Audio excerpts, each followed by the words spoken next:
Hello. We're going to have more discussions on the topic of law and marriage in Nigeria, something you may otherwise call family law. What I try to do is to pick up topics and issues and discuss them in some details to help our members understand how the law works and how the law affects their marriages. The topic I would like to talk about in this session is the question of what happens to you if you do not appear in court when summoned based on a divorce petition. Many people really think that for their spouse to divorce them, they have to consent to it. In other words, they think that without their consent, they cannot be divorced. They think they need to agree before they could be divorced. It's not true. It's not correct. Yes, it is true that for you to get married, the two of you need to agree to get married. You need to consent to get married. That led some people to think that for them to divorce, they also have to consent before there could be divorce. No, that is wrong. One of you, husband and wife, one of you can divorce the other without the consent of the other. We see this mistake often. Today alone, we dealt with a case where a woman, she received the court summons telling her that her husband had filed for divorce, but she did not respond. She did not respond. So when we asked her why she did not respond, she said she didn't think that the divorce would go on without her participation. She thought she needed to participate. She thought that she could shut down the divorce process simply by not attending to court. That is very wrong. In fact, the law warns you. When the court sends you that summons, they will warn you. The petition, every divorce petition in Nigeria, if it goes to the High Court, will contain the notice of petition. That is the summons from the court. The registrar of the court is going to send you a letter.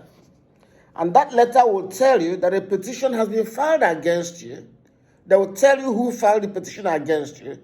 They will tell you that the purpose of the petition is to dissolve the marriage celebrated on a particular date.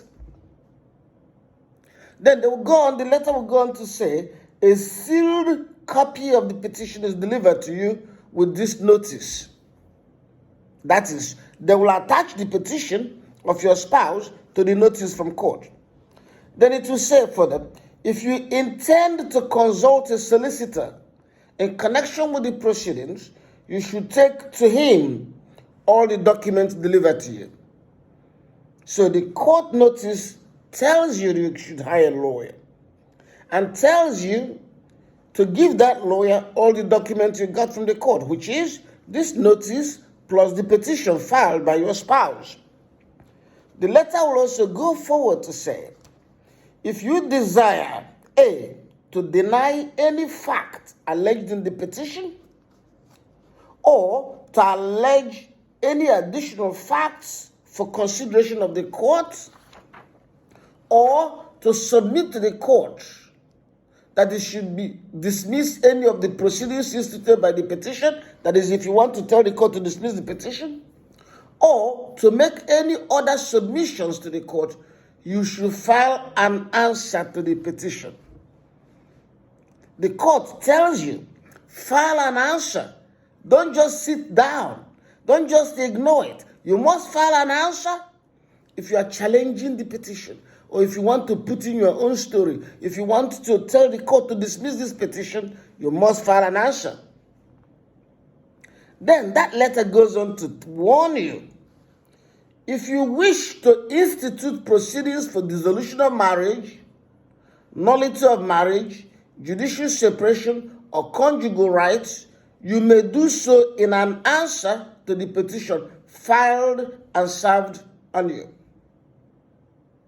Yes, if you want to file anything, whatever you want to do, you must file an answer, attach it to the answer. Then it goes on to say, if you institute proceedings for dissolution of marriage on the ground that the petitioner has committed adultery, this is very important. The court is telling you this. If you file a counter petition called cross petition on the ground that the petitioner committed adultery, you may also, by the answer, institute proceedings for damages in respect of adultery. You can ask for damages. Then it goes on to say, if you wish to institute proceedings for the purpose of seeking an order with respect to maintenance for yourself, a settlement, the custody or guardianship of infant children of the marriage, you should do so by filing an answer to the petition. If you fail to do so, this is it, the court warns you. If you fail to do so, you have to obtain the leave of court to institute the proceedings. You see? Then it goes on to say, if you do not wish to file an answer, but wish to receive a copy of each document filed in connection with the proceedings, you should file a notice for service. However, unless you file an answer, you will not, without the leave of court, be entitled to furnish evidence to the court or address the court at the trial of the proceedings, and the court may hear and determine the proceedings in your absence. The court may decide this case in your absence. The point is this: if you do not respond to divorce proceedings served on you, if you don't respond to the notices served on you, do not think that your absence or your failure to respond would stop the proceedings. The proceedings will go forward. There will be a divorce granted. A decree of divorce will be granted against you. It is always important that you respond to these allegations because you don't know the allegations your spouse has made against you. He could have accused you of adultery. He could have accused you of planning to kill him. He could have accused you of anything on earth. If you do not respond and deny those allegations, the court may accept them to be true. And if the court accepts them to be true, it will go into the record, public record by him. He may ask for custody of your children, the court could grant it. He may ask that you pay him alimony, the court could grant it. The court could just grant a whole lot of things if you do not challenge the allegations. So it's extremely important that you don't keep quiet. Only a foolish person will receive the notice of court and keep quiet. You must respond.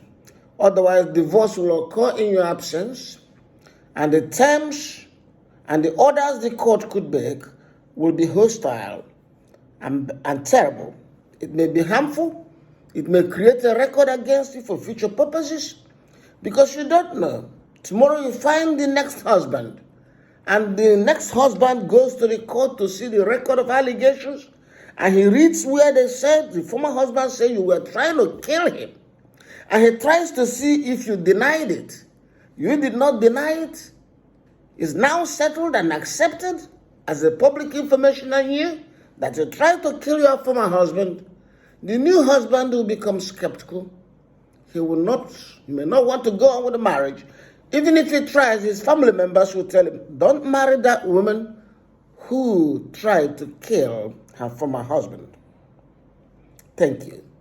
Respond to court orders whenever you receive summons.